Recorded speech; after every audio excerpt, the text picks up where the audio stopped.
and welcome to the daily news analysis of 19th of October 2021. And here this back, we are back on the Unacademy's platform, and here we will be talking about the discussion related to the news articles that have been published in the various newspapers, which includes Hindu, Indian Express, and many such more, wherever we have some important news. And right, let's not delay much and start the session of the day. And before we start, I just would like to let you all know about the toppers, who have secured the ranks from that side of Unacademy this time in the UPSC 2020. Right, we have got we have got a greater support from the learners, and yes, this is something what Unacademy has done with the great support of the educators, have been teaching on the platform. And right, what you would be getting here is the guidance from the top educators. You would have access to the test series. You would have a best quality reading material. We will have a dedicated doubts clearing session and answer writing session, and one of the best coverage of the current affairs, which is one of the most ignored concept by many other various people too. But yes, this is something which Unacademy would like to focus on and give you 100% things which could help you in your preparation perspective. And right, you would be having a subscription discount of 35%, that is 25% with the optional, and 10% you can get additionally using the code Ajay IAS10. So if you are using this particular code, you would be able to get a total of 35% of discount, and this offer would valid till 20th of October, that is till tomorrow only, and after that you won't be finding this offer anymore. And right, you would be having test series for both prelims as well as mains would be there. For the optional you would be having, and most importantly for those who would like to take 3-month subscription, yes, you would be having 3-month subscription with optional with a 20% of discount, and you could use a code which is highlighted over here. Right, so option carnival, where the top educators would be starting the optional starting from 21st of October. That would be taken up by the various top educators too, and new batches would be also started by different educators. Right, so let's not delay much and start the session of the day. Right, before we start the session, the first topic is this. Right, in the recent past, there is one thing that has been observed all over, especially in the Union Territory of Jammu and Kashmir. The most important point here is that there has been attacks that have been performed against some particular group of people. And now what is the reason why these attacks are happening? When you look into this, right, there is some kind of evidence which has been gathered by the National Investigation Agency, where the NIA is saying that there has been a change in an approach that has been followed by the terror groups. So where some time ago a kind of a document has been published on a blog which has been circulated among 11 different kind of terror outfits, especially that are present in the area of Jammu and Kashmir. So what exactly are they specifically talking about? Is this they don't want the measures that the government has been taking up for the upliftment of the people, for providing them the jobs, for providing them the education opportunities. So they are they don't want those particular opportunities to be provided to the people. So accordingly, they have brought up with a particular stand where through this, they want to specifically target certain sections, where ultimately they don't want people to be benefited here. For example, government has been promoting its best to promote the industrial development. Government is trying to look after, provide the domicile status to some different categories of people. Right, they are also making them eligible for various jobs also. Right, these kind of things have been taken up. But unfortunately, a blog has been uploaded which has brought up a very specific strategy. It stated that these kind of moves by the government should not be taken further. So accordingly, this blog has come across with some specific points that are to be followed by the terror outfits, so that we can actually stop this particular things that are going on here. And this particular blog has already been blocked based on the orders of the Ministry of Electronics Information Technology. But this has been circulated among 11 different terror outfits, and this has been circulated so bad,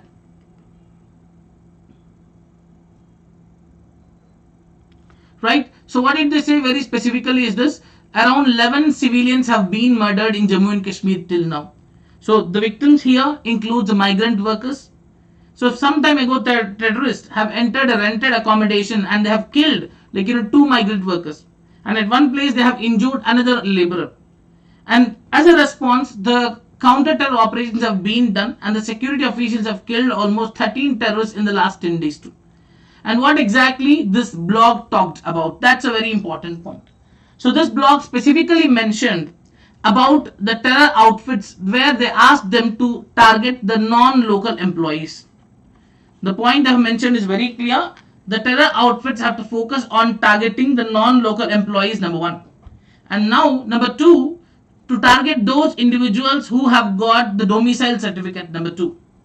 And it also asks them to ensure that no land should be given to the non-locals under the new Jammu and Kashmir Development Act, especially those people who are entrepreneurs who would like to come into this union territory of Jammu and Kashmir and set up a business with the locals.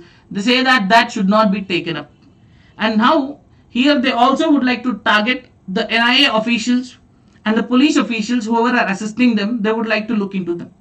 So they stated very clearly, right, we want to counter the induction of non-local students and the staff from outside the Kashmir in the education institutions, and investigations are already taken up to determine the identity, to determine the location of a person who opened the blog account too. But right now they are looking after how serious the matter is. So that is all we have with respect to the topic number one. This talks about the recent attacks in the Jammu and Kashmir. So that's a point number one. That's a first topic we have for the day. Moving on to the second topic of the day. Now we do have a lot of officials who are generally posted along the LAC. So when you have an LAC, you have a Tibet culture popular there. Now it's very important that officials should also have a very better idea about the culture that is present around at this particular Tibet region. That is something which they have been focusing on. So to understand this much better, right, to ensure that the officers be oriented about this very well, so the army has decided now to ensure that those particular people who are posted along the LAC must have orientation on Tibetan culture. They have to understand, the information warfare, where the information is being taken up to. So they have started a course in Tibetology in a tie-up with the Central Institute of Himalayan Cultural Studies, which is based in Arunachal Pradesh. So the first batch will have around 15 participants. They will be trained from March to May, and they will try to understand the traditions they have. They will try to look into the cultural peculiarities they have. They will know about the democracy, the political influence, and ultimately they want to empower the men and officers, because they have to know about the areas where they are actually patrolling. They have to know about the local conditions over there. So this is something where they have started it. And now someone would ask me, sir, was it not there earlier? Yes, it was there earlier also, but now it is being totally formalized too. So as a result, this is the first course that is started, and the second course would also be started very soon, according to them. And in total, they're expecting around 150 officers have already been trained, and now more officers would be trained because of this particular thing. So this is going to be a very, very, very interesting thing, which talks about preliminary course. It has Tibetan history, what are the geopolitics, what is the current political dynamics. Then they also talk about the lamas. For example, Dalai Lama, we say, they have to know about the lamas who are very well aware about the Tibetan issues. These are the lamas who are hired from a particular monastery called Bomdila Monastery to teach this particular course. So they are trying to let them understand the importance of the Tibetan history and all, know about the Tibetan languages and the culture, so that the officials, whoever are there, should also act according to that in a sensible way. That is something which they have been looking after, and in fact a very good thing we could say. Right? So that is the topic one we have. Moving on to the next one. We have discussed in the last session, if you remember yesterday, that I have told you that the Indian Minister of External Affairs is on his first ever official visit to Israel. So now India and Israel right now has declared something which is very, very, very interesting. That is, there is a pending issue that was there with respect to the free trade agreement between India and Israel. So now they are going to resume that. This is a greatest ever thing that we could expect. Because the most important point here is very simple.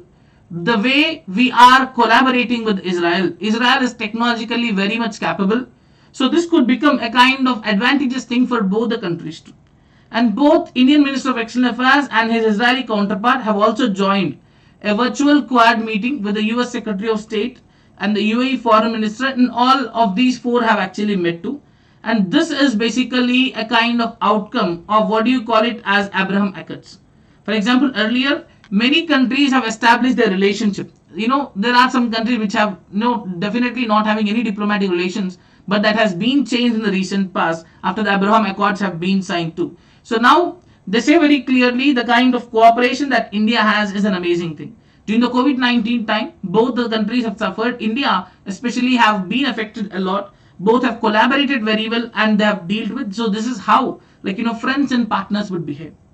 And now the Minister of External Affairs also met, the recently installed Israeli government for the first time, because it is just 4 months that has been there. So they even met this particular government officials also to further develop the relationship between India and Israel too. So they say that this visit is not just a basic thing, but we are going to resume the India-Israel free trade negotiations. So this would begin in November and conclude by June 2022.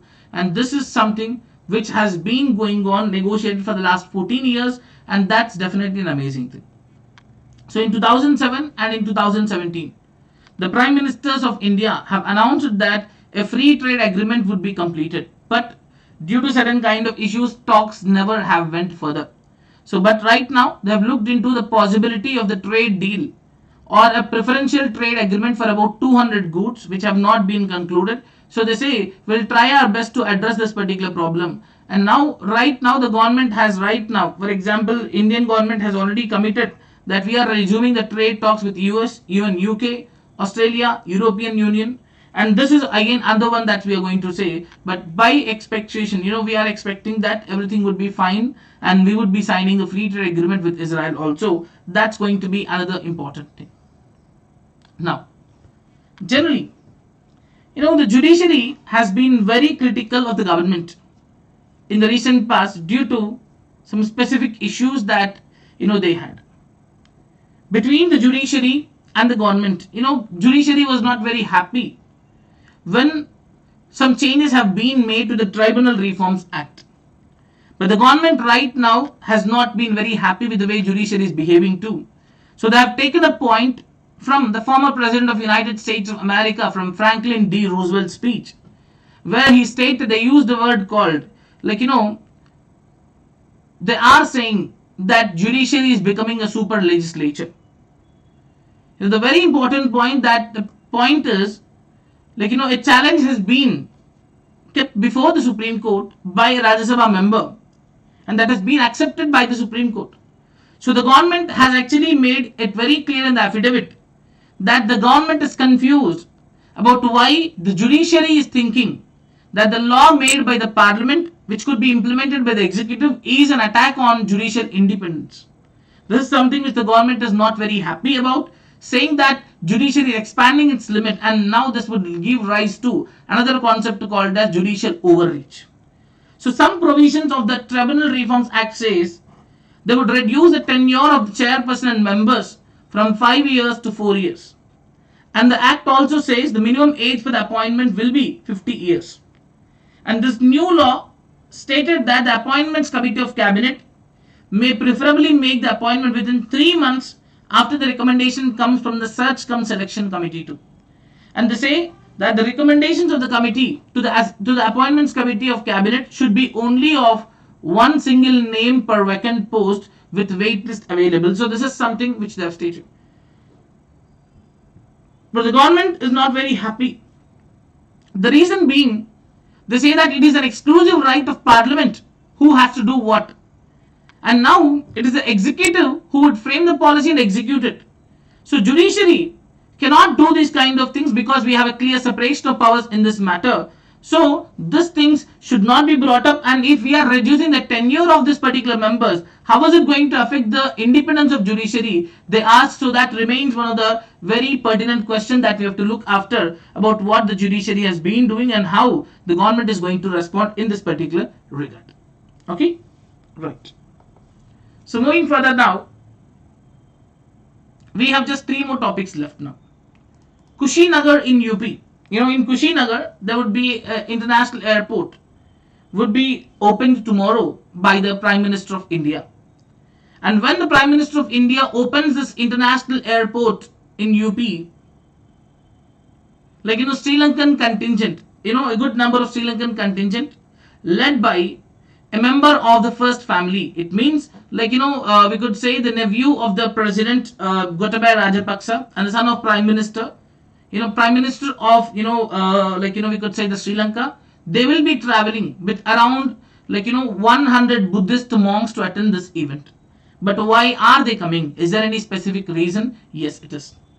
So this airport is expected to provide connectivity to the tourists from Sri Lanka, Japan, Taiwan, South Korea, China, Thailand, Vietnam, Singapore and all. Why is that so? What is the importance of Kushinagar? Kushinagar is a very, very, very important site. This is the center of the Buddhist circuit, which consists of the places like Lumbini, Sarnath and Gaya. And this Kushinagar is such a place where they believe that Lord Gautam Buddha has delivered his last sermon, and this is the place where he has attained his Mahaparinirvana, or we call it as a salvation. So this site is considered as one of the very, very prominent site. So that's the reason why the inaugural flight would bring around the inaugural flight would land at the airport from Colombo, where they will carry about 125 members delegation, Buddhist monks and all. So as a mark of this particular occasion, Sri Lanka will also present to India photographs of two murals which are painted by some Sri Lankan artists and all.